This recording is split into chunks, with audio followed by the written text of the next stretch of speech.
sholat, mudah-mudahan senantiasa diberikan kesehatan, keafiatan, dan semua yang hadir mudah-mudahan diberikan keberkahan oleh Allah Subhanahu wa taala, keistiqomahan,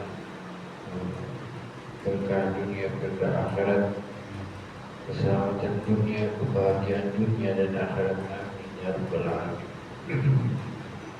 Hadirin yang dirahmati Allah, dalam kitab Bidayatul Hidayah, babu adab dukhulul khala, bab adab masuk kamar mandi. Bab membahas tentang adab masuk kamar mandi. Jadi subhanallah, di antara keistimewaan syariat Nabi Muhammad SAW mengajarkan kepada kita tentang segala hal. Di antaranya bagaimana adab masuk kamar mandi, sampai mulai masuk sampai dengan keluar. Menuntut kita bagaimana adab dan sunnah-sunnahnya Nabi Muhammad SAW di dalam kamar mandi. Jadi pentingnya syariat Nabi Muhammad SAW sampai Nabi SAW mengajarkan segala sesuatunya, cara kita bersuci, kemudian sampai adab dan akhlak, artinya tuntutan dari mulai masuk dengan kaki kiri. Nah, itu sunnah-sunnah Nabi Muhammad SAW diajarkan oleh Nabi Muhammad SAW, yang kesemuanya itu membawa hikmah, baik untuk kesehatan kita ataupun untuk kesehatan rohani dan jasmani kita. Di sini dimulai fa'idza qasadta baital ma' li qada'il hajah faqaddim fi dukhuli rijlakal yusra wa fil khuruji rijlakal yumna.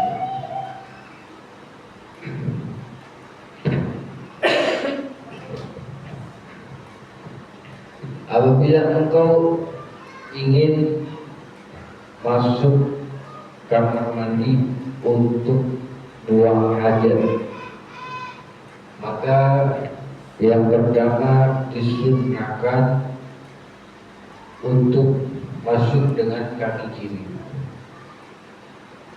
Kemudian nanti ketika keluar disunnahkan dimulai dengan kaki kanan. Ini masuk kamar mandi. Kalau masuk masjid beda lagi. Masuk masjid sunnah kaki kanan, keluar kaki kiri.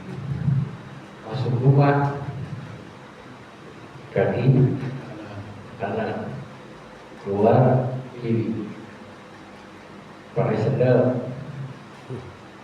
kanan, lepas kiri.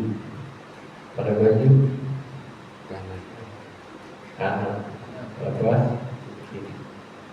Pokoknya sesuatu yang baik, yang ada tuntutan itu dimulai kanan. Sesuatu yang kurang baik, kiri. Ini sunnah Nabi SAW. Karena Nabi SAW Nabi Muhammad SAW itu menyukai, mencintai, memulai sesuatu dengan yang kanan. Fi kulli syai'in, dalam setiap perkara.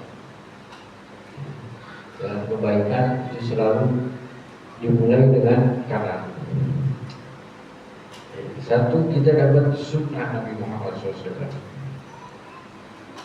Mengikuti Nabi itu sama seperti mencari kecintaan dari Allah. Qul in kuntum tuhibbunallaha fattabi'uni.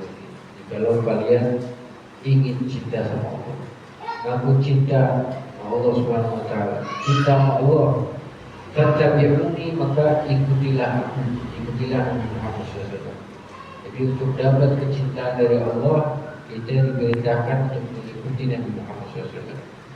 Jadi semua tindakan Nabi itu disebut dengan sunnah. Tindakan Nabi Muhammad SAW itu disebut sunnah. Nah, makanya Nabi SAW semua adatnya, semua kebiasaannya itu dianggap sunnah. Karena Nabi SAW itu segala sesuatunya teratur, teliti. Dari mulai bangun tidur sampai tidur lagi. Itu baginda Nabi Muhammad SAW. Dan segala sesuatu juga dimulai dengan zikir. Sampai masuk kamar mandi dimulai dengan zikir. Doa itu apa? Doa di situ kan ada zikir. Allahumma inni a'udzubika minal khubuthi wal khaba'ith. Ingat Allah, menyebut nama Allah. Allahumma inni, ya Allah, aku berlindung kepadamu dari setan laki-laki dan setan perempuan. Kenapa berlindung dari setan? Di kamar mandi tempatnya setan, kamar mandi tempatnya setan. Tapi kok nggak kelihatan ya? Mau kelihatan kita nggak mau masuk kamar mandi. Makanya Nabi SAW itu kalau buka pakaian aja baca ada doanya. Ya, Bismillahirrahmanirrahim, la ilaha illa huwa. Bismillahirrahmanirrahim, la ilaha illa huwa.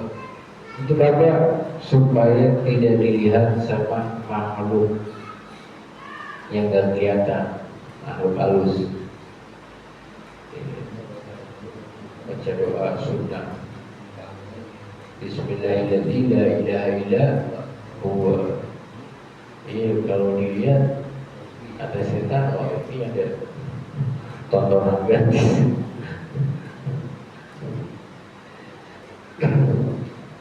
Ya, setan memang lihat kita, setan bisa melihat kita, tapi kita jin bisa melihat kita. Kalau kita, alhamdulillah nggak bisa, kecuali memang yang dibukakan sama Allah, yang dikasih dan yang punya ilmunya. Alhamdulillah kita lihat, kalau lihat pusing. Kalau lihat di mana aja ada. Nggak di kamar mandi, semuanya ada. Di pojokan ada, di pohon ada, di jalan ada. Alhamdulillah itu nikmat ya. Itu nikmat, salah satu nikmat itu kita kan melihat mereka. Alhamdulillah. Model makhluk itu model. Ada yang jalannya pakai perutnya, ada yang jalan macam-macam jin. Nah, ada hadis yang menyebutkan ya, jin itu ada yang hidup di seperti kita di bumi, ada yang hidup di atas, ada yang hidup di air, di laut banyak tempatnya itu. Di atas di udara ada, di bawah ada. Kata Nabi Muhammad SAW, sebagian dari mereka ini ada hadisnya, sebagian dari mereka makhluk itu bentuknya seperti binatang. Memang kebanyakan bentuknya binatang. Bentuknya binatang itu banyak. Lebih dahsyat kalau itu kita lihat binatang biasa aja ya, tapi kalau kita lebih besar. Dan alhamdulillah kita melihat alhamdulillah. Yang dijelasin kita nggak bisa tidur.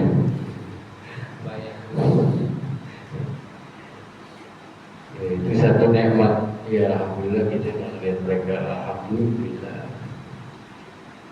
Nah ini semuanya diajarkan oleh Nabi Muhammad SAW supaya kita terlindungi, benteng. Pandangan mereka kita dilihat aja nggak bisa. Gimana caranya? Kita nggak bisa dilihat, bisa ada bacaannya. Ya, bacaannya apa tadi? Bismillahirrahmanirrahim, la ilaha illa huwa. Kelihatan udah. Makanya ada zikir ketika kumpul sama keluarga atau suami istri, ada zikirnya. Mau tidur ada zikirnya. Kenapa? Karena itu mereka lihat kita terus. Kalau melihat pasti mengganggu. Mereka emang kerjaannya ganggu kita, usil.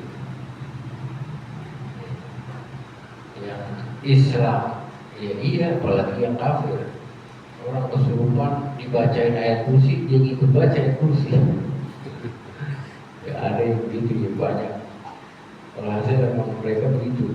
Nah, tapi makanya disunahkan untuk membaca doa. Jadi setiap amalan-amalan itu disunahkan untuk membaca doa. Mulai baca ketika pakai baju ada doanya, masuk kamar mandi, masuk ke rumah, tidur dan lain sebagainya. Bahasa sekarang kita sama. Jadi sunnahnya untuk dimulai dengan kaki kiri, keluar dengan kaki kanan. Nabi Muhammad SAW dengan memulai sesuatu dengan yang kanan. Kita mengikuti Nabi SAW sampai pakai sifat mata mulai dari kanan. Potong rambut kita cukur mulai dari kanan. Bilang sama tukang cukurnya mulai dari kanan ya. Yang dari atas. Di sini tukang rambut biasa aja ya. Nah, kalau kita mau ikutin sunnah ya mulai dari kanan. Cukur kumis sendiri bisa mulai dari kanan. Mulai dari kanan. Pakai sendal kanan, lepas kiri. Itu sunnah Nabi Muhammad SAW. Jadi semuanya itu mengandung kebaikan menurut ilmu kesehatan ataupun apa. Di antara hikmahnya ada tuh. Ada banyak sekarang zaman udah modern. Artinya kita bisa melihat kebaikan atau rahasia sunnah Nabi Muhammad SAW. Di antara hikmahnya mulai masuk dengan kaki kiri. Ketika kita kepleset itu otomatis tangan itu langsung. Kalau kaki kiri. Tapi kalau kaki kanan enggak. Kalau jatuh kepleset nggak bisa. Iya, nggak bisa tergilir. Tapi kalau kiri dulu yang masuk itu refleks kanan begini. Kalau dia jatuh langsung. Tapi kalau mulainya dari kaki kanan nggak bisa. Nah, jadi itu hikmah yang kecil ya. Hikmah yang kecil. Nah, hikmah yang besarnya ya banyak. Di antaranya kita dapat cahaya dari sunnah-sunnah Nabi Muhammad SAW. Wafil khuruji rijlatul yusra, dan ketika keluar kaki kanan. Wala tastahib syai'an alaihi ismullahi ta'ala. Di antara adabnya jangan membawa sesuatu yang mengandung atau bertuliskan nama Allah. Wa ismu rasulihi, dan juga nama nabi-nabinya, rasulnya. Jangan dibawa kamar mandi. Ada cincin tulisan Muhammad, tulisan Allah, zikir, baju koko atau apa dia, barang, peci, tulisan nama Allah, nama Muhammad. Jangan dibawa kamar mandi. Nah, kalau punya baju begitu, ya punya nggak dilarang. Nggak dilarang, punyanya nggak dilarang. Tapi jangan bawa kamar mandi. Kalau mau cuci, jangan di kamar mandi. Cincin ada tulisan Allah bisa. Jangan bawa masuk kamar mandi. Nabi Muhammad SAW, beliau kalau masuk kamar mandi cincin dilepas, walaupun nggak ada tulisannya. Mau wudhu beliau lepas. Kalau masuk kamar mandi beliau dilepas. Tapi kalau wudhu kadang dilepas, kadang enggak. Di wudhu itu boleh pakai cincin, boleh. Tapi digerak-gerakin ya, biar supaya air itu masuk. Nah, Kalau ada tulisan apa tahu nggak boleh. Tapi kalau nggak ada bagaimana? Cincin boleh masuk kamar mandi? Ya lebih baik jangan. Kenapa? Karena cincin itu sesuatu barang yang bisa menarik magnet kebaikan. Kalau dibawa kamar mandi hilang, paham gak? Kalau ibarat sekarang bilang orang ini ada isinya kan? Sebenarnya isinya batu, tapi kalau kita bawa ibadah ini dibawa ibadah itu dia dapat cahaya, dapat resepan ibaratnya deh. Dia resepan dari rahmat yang Allah turunkan. Nah, kalau kita bawa kamar mandi hilang kan? Paham gak? Nah itu di antara rahasia ya, sunnahnya Nabi Muhammad SAW. Pokoknya isi lah, kita kepala isi-isian lah. Artinya tadi itu ya, ibaratnya begitu dah. Jadi kita baca doa juga sama, melindungi dari sesuatu hal negatif. Ibaratnya energi negatif itu ada di kamar mandi. Makanya orang yang maaf ya, di luar Islam kayak orang China atau orang apa itu, kamar mandi nggak boleh membuka. Jadi kalau ada kamar mandi membuka itu hawa atau ibaratnya energi negatif itu tersebar ke seluruh rumah. Jadi kamar mandi tutup. Masuk mau pakai kita buka, kita masuk tutup lagi, selesai kita tutup lagi, jangan membuka. Kenapa? Energi negatifnya nyebar, kata mereka. Tapi benar itu menurut syariat sama. Jadi kita masuk kamar mandi, di dalam kamar mandi itu energi negatif banyak. Makanya kalau kita baca doa nggak ada pengaruh, terlindungi kita dari semua. Karena memang rumahnya setan, rumahnya itu di dalam kamar mandi.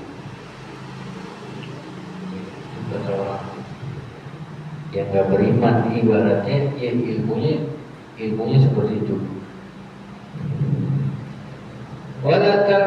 Jadi dilarang membawa sesuatu yang mengandung nama Allah, nama Nabi Muhammad SAW. Jangan dibawa kamar mandi. Kalau misalkan lupa bagaimana? Kalau kita bisa keluarin ya keluarin. Kalau nggak bisa kita kantongin, kita tutup. Udah, pokoknya nggak kelihatan deh. Nggak kelihatan. Kalau nggak bisa ditutup. Kalau bisa dikeluarin, keluarin. Wala tadkhul hasras.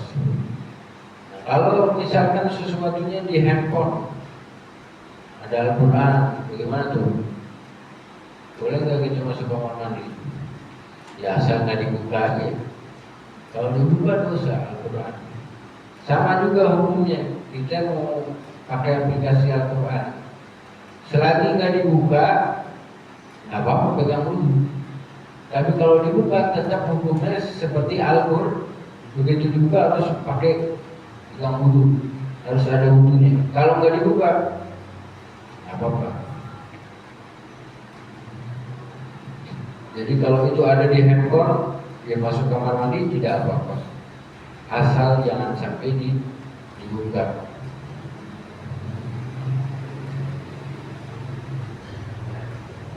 Wa ismu rasuli, dan juga nama rasulnya, nama Allah, nama para nabi, jangan.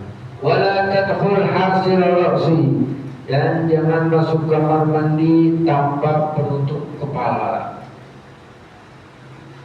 Tanpa penutup kepala. Jadi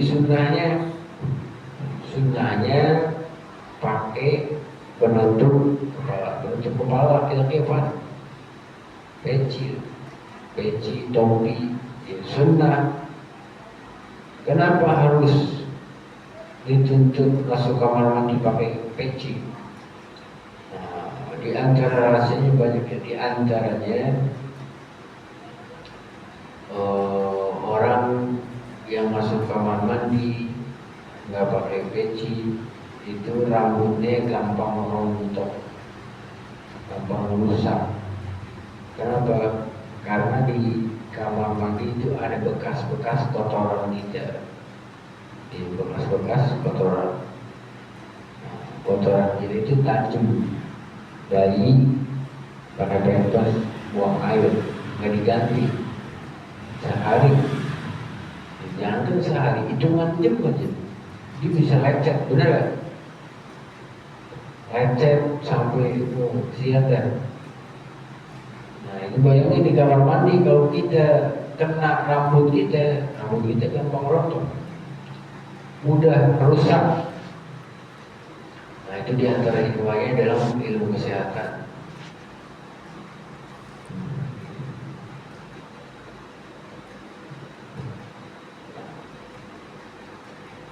Jadi sunnahnya pakai penutup kepala, pakai peci.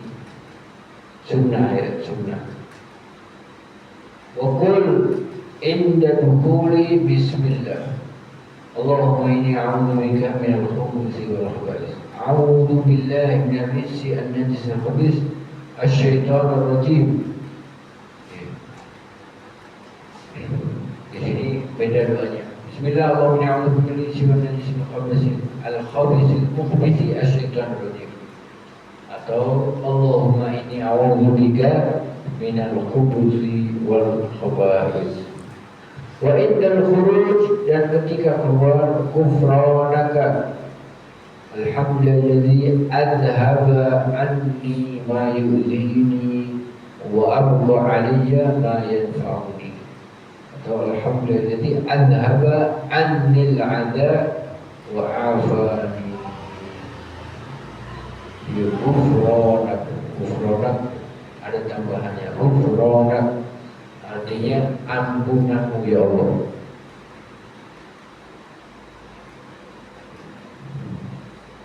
Wa yanbaghi an tu'ajjala an-nabla qabla qada'il hajah.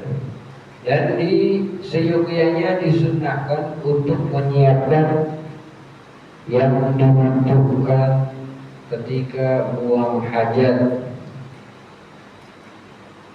Jadi dilihat dulu. Kalau sekarang masuk kamar mandi mau buang air, dilihat dulu airnya ada enggak. Jangan sampai masuk nggak lihat-lihat langsung. Begitu mau bersuci nggak ada air, bingung dah, teriak-teriak. Ya kalau di rumah sendiri ya, kalau di tempat itu sampai ke bawahnya nggak ada air. Jangan buru-buru, dilihat dulu kamar mandi air aman, aman. Nah ini sunnah menyiapkannya sebelum masuk kamar mandi atau sebelum buang hajat. Wa an la yastanji bil ma'i fi mawdi qada'il hajah.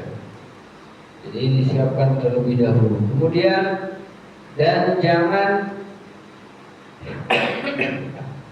istinja di tempat buang hajat. Jangan istinja di tempat buang hajat. Gimana tuh? Oh, kalau sekarang istinja di situ, buang hajat di situ, istinjanya di situ, benar nggak? Kenapa? Karena satu tempat ada klosetnya. Nah, ini sunnahnya pindah tempat buang hajat di situ. Itunya istinjanya bahasa keren ceboknya di tempat lain. Nah, itu sunnahnya. Tapi karena udah satu tempat, ya disitulah kita najisnya kemana-mana. Caranya bagaimana kalau ngamalin sunnah? Ya bisa, ya pencet dulu hilang, siram dulu, habis itu baru kita istinja. Jadi istinja itu ceboknya namanya istinja. Kalau buang kotorannya namanya qada'il hajah atau buang hajat. Istinja itu cara membersihkannya namanya istinja. An tu'adila nabla wa an la yastanji biman fuqud wa an la tastabri. Nah, Dan disunahkan ketika selesai buang hajat jangan lupa dituntaskan atau yang disebut dengan istibro, tuntasin, dituntasin. Bintanahnuhi, caranya bagaimana? Caranya yang pertama bintanahnu. Tanahnu itu apa? Dalam 3 kali.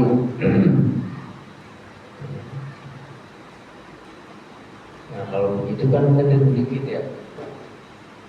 Jadi keluar tuh sisa-sisa. Wajib ya, hukumnya wajib. Kalau nggak bisa, belum tuntas juga. Wa imrari ala yad, imrari yad ala aswal qadim. Kalau nggak bisa juga, belum tuntas. Ya kebanyakan sih belum tuntas ya. Maka dipijit sedikit, pelan. Kalau nggak dari bawah aja, bawah pilih. Kalau laki. Contoh ini contoh. Ditekan sedikit begini, set. Nah, itu wajib hukumnya. Jangan selesai langsung siram. Nggak mungkin itu, nggak mungkin selesai. Masih ada, ibaratnya selang. Selang habis keluar, dalamnya masih basah. Nah, kalau kita langsung, kita berdiri keluar, benar kan? Berdiri pasti keluar. Sholat takbir keluar. Sujud keluar, repot. Najisnya masih ada. Jadi disunahkan yang pertama dahulu, kemudian diurut sedikit, jangan terlalu kencang bersilat, ditekan sedikit ya, atau bagian bawahnya aja, atau begini dah, ini dikeluarin, sekali 2 kali cukup. Nah, kalau perempuan bagaimana? Perempuan ibaratnya nggak ada kerannya ya, nggak kelihatan. Perempuan tetap disunahkan, jadi di bawah pusar dipijit, ditekan di bawah pusar, ditekan 1, 2, 3. Kalau perempuan caranya begitu. Alhamdulillah kita laki semua sini. Iya, diajarin buat anak kita. Ya, itu caranya istibro. Apa itu istibro? Istibro itu menuntaskan ketika buang hajat. Kenapa harus tuntas? Karena kalau nggak tuntas, nanti kita selesai istinja, kan masih ada sisa. Kita udah wudu, kita udah sholat, keluar, batal nggak? Batal. Pakaiannya najis nggak? Najis, repot lagi. Maka disunahkan untuk tadi istibro, mentuntaskan. Nah, di zaman Nabi Muhammad SAW pernah suatu ketika Nabi SAW lewat pemakaman. Nah, ini hadisnya sorry. Lewat pemakaman, tiba-tiba Nabi lagi jalan nih sama sahabatnya. Tiba-tiba Nabi berhenti. Nabi SAW dengar, tahu ada suara. Masa suara itu? Ada suara, Nabi dengar. Kemudian Nabi balik badan, balik lagi, masuk ke pemakaman kuburan, masuk ke dalam, dicari sumber suaranya, cari, oh dari sini suaranya, tapi tahu, oh ini suaranya. Kemudian Nabi Muhammad SAW mengambil pepohonan, ranting-ranting dari pohon, diambil, ditaruh di atas makam. Kemudian selesai, Nabi doa, keluar, jalan lagi. Sahabat yang lihat tanya, ya Rasulullah, kenapa harusan?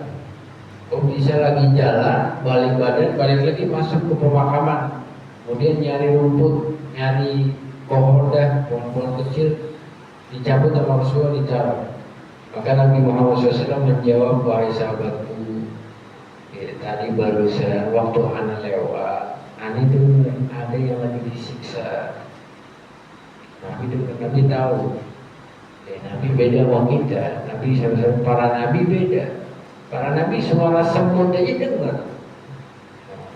Nabi Sulaiman dengar suara semut. Nabi Muhammad SAW dengar suara yang disiksa. Alhamdulillah kita nggak dengar ya. Kalau dengar nggak bisa tidur. Ini suara orang disiksa, Rasulullah tahu, Rasulullah paham. Kemudian Nabi ambil dari tumbuhan. Makanya itu bagian dari sunnah. Kalau ziarah bawa kembang. Kenapa? Nabi SAW mengatakan selagi itu basah, maka dia beristighfar, berzikir, pahalanya meringankan orang yang disiksa. Jadi semua makhluk Allah itu berzikir, termasuk diantaranya ya tumbuhan berzikir. Tumbuhan zikir kan? Zikir. Ada dalilnya enggak? Dalilnya banyak. Sabbaha lillah ma fis samawati wal ardh. Yusabbihu lillah. Segala sesuatu yang ada di langit dan di bumi. Ma itu yang berakal dan enggak berakal itu bertasbih kepada Allah, termasuk di antaranya dari tumbuhan. Maka Nabi Muhammad SAW mengatakan selagi itu basah, selagi itu hidup, belum kering, belum mati, maka memberikan ampunan kepada yang ada di dalam kubur. Nah itu termasuk dalil daripada ziarah. Kemudian Nabi doa. Itu doa setelah ziarah. Nabi SAW beristighfar. Di dalam Al-Quran Allah Subhanahu wa Ta'ala berfirman, Rabbana ighfir lana wa li ikhwanina alladhina sabaquna bil iman. Rabbana ighfir lana, ya Allah ampuni kami, wa li ikhwanina, dan bagi saudara-saudara kami, alladzina sabaquna, mereka sudah mendahului kami, sudah mati, meninggal. Nah, itu minta ampun kepada orang yang sudah meninggal, mendoakan yang sudah meninggal. Itu hukumnya sunnah, boleh. Mereka butuh doa dari kita. Jangan lupa yang punya keluarga yang udah meninggal, doain, jangan pelit. Habis sholat doa. Orang tua kirim Fatihah, kirim doa, kirim sedekah, kirim amal baik, kirim wakaf dan lain sebagainya. Itu pahalanya mengalir kepada orang yang sudah meninggal. Kembali kepada tadi. Nah, kemudian ditanya sama sahabat, ya Rasulullah, kenapa dia disiksa? Maka Nabi Muhammad SAW menjawab, sesungguhnya dia ini kalau buang air nggak tuntas, makanya dia disiksa puluhan tahun. Kalau buang air nggak tuntas, maka wudhunya tidak sah, sholatnya tidak sah. Nauzubillah min dzalik. Jadi maka kita harus hati-hati ketika buang air. Buang air, buang air itu sunnah untuk duduk jongkok, laki perempuan sama, laki perempuan sama, subhanallah. Jadi menurut kesehatan itu baik, jongkok duduk itu baik. Kalau berdiri buang air berbahaya buat kesehatan. Yang kedua itu menyalahi sunnah. Apalagi kalau seandainya ada buang air di masjid, berdiri lagi, ya Allah. Begitu ada fasilitasnya, kloset berdiri di masjid lagi. Itu kecolongan kita, malu-maluin umat Islam ya, malu-maluin, colongan. kecolongan, ngikutin sampai dibawa ke masjid. Astagfirullahaladzim. Ya, malu. Siapa yang malu? Ya pengurus dia malu. Mestinya ya, kenapa? Karena itu tidak sesuai dengan syariat Nabi Muhammad SAW. Tidak baik juga untuk kesehatan. Apalagi mercik ya, pasti mercik itu. Kalau berdiri pasti si mercik. Nah, mercik itu berbahaya, bahaya tadi. Ya, ada orang disiksa gara-gara najis, gara-gara kencing nggak beres. Alhamdulillah min dzalik.